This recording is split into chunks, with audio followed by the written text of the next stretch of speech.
পশ্চিমবঙ্গে টেট নিয়ে এই মুহূর্তে সবথেকে বড় আপডেট, উবটেট আপডেট 2026।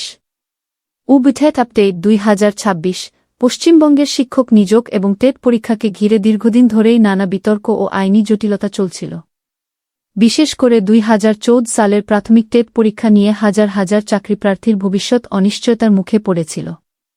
অবশেষে সেই দীর্ঘ প্রতীক্ষার অবসান ঘটিয়ে দেশের সর্বোচ্চ আদালতের গুরুত্বপূর্ণ রায় সামনে এসেছে। এই রায় শুধু একটি মামলা নিষ্পত্তিই নয়, বরং বহু পরীক্ষার্থীর জীবনে নতুন আশার আলো জ্বালাতে চলেছে। 2014 সালের প্রাথমিক টেট পরীক্ষায় মোট 6টি প্রশ্ন ভুল ছিল। এই অভিযোগকে কেন্দ্র করে শুরু হয় আইনি লড়াই। প্রথমে বিষয়টি কলকাতা হাইকোর্টে ওঠে, যেখানে একক বেঞ্চ নির্দেশ দিয়েছিল যে শুধুমাত্র মামলাকারীরাই ওই প্রশ্নগুলির জন্য নম্বর পাবেন। কিন্তু এই সিদ্ধান্তে অসন্তুষ্ট হয়ে বহু পরীক্ষার্থী পুনরায় আইনি পথে হাঁটেন। পরে হাইকোর্টের ডিভিশন বেঞ্চ স্পষ্ট জানায়, প্রশ্ন ভুল থাকলে তার দায় পরীক্ষার্থীদের নয়, বরং পরীক্ষার আয়োজক সংস্থা।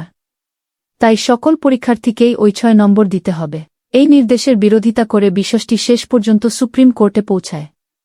সেখানে শুনানির পর শীর্ষ আদালত হাইকোর্টের রায়কেই বহাল রাখে। আদালত স্পষ্ট জানিয়ে দেয়, প্রশ্নপত্রে ভুল থাকলে তার জন্য পরীক্ষার্থীদের বঞ্চিত করা যায় না। তাই সকল পরীক্ষার্থীকে ওই 6টি প্রশ্নের জন্য অতিরিক্ত 6 নম্বর দেওয়ার নির্দেশ দেওয়া হয়েছে। সুপ্রিম কোর্ট আরও জানিয়েছে, এই নির্দেশ আগামী 4 মাসের মধ্যে কার্যকর করতে হবে। অর্থাৎ খুব শীঘ্রই নতুন করে ফল প্রকাশ করতে হবে সংশ্লিষ্ট পর্ষদকে। এই সিদ্ধান্তের ফলে পরীক্ষার্থীদের ফলাফলে বড় ধরনের পরিবর্তন আসতে পারে। যারা এতদিন অল্প কয়েক নম্বরের জন্য উত্তীর্ণ হতে পারেননি, তাদের অনেকেই এবার পাশ করার সুযোগ পাবেন। জানা গেছে, 2014 সালে টেট পরীক্ষায় প্রায় 22 লক্ষ পরীক্ষার্থী অংশগ্রহণ করেছিলেন। এই বিশাল সংখ্যার মধ্যে বহু প্রার্থী মাত্র 1 থেকে 6 নম্বরের জন্য পিছিয়ে পড়েছিলেন। নতুন করে 6 নম্বর যোগ হলে তাদের একটি বড় অংশ সরাসরি উত্তীর্ণ তালিকায় চলে আসতে পারেন। ফলে টেট উত্তীর্ণের সংখ্যা উল্লেখযোগ্যভাবে বৃদ্ধি পাওয়ার সম্ভাবনা তৈরি হয়েছে। এই রায়ের ফলে শুধু ফলাফলই বদলাবে না, বরং সম্পূর্ণ প্যানেল বা মেধাতালিকাতেও পরিবর্তন আসতে পারে।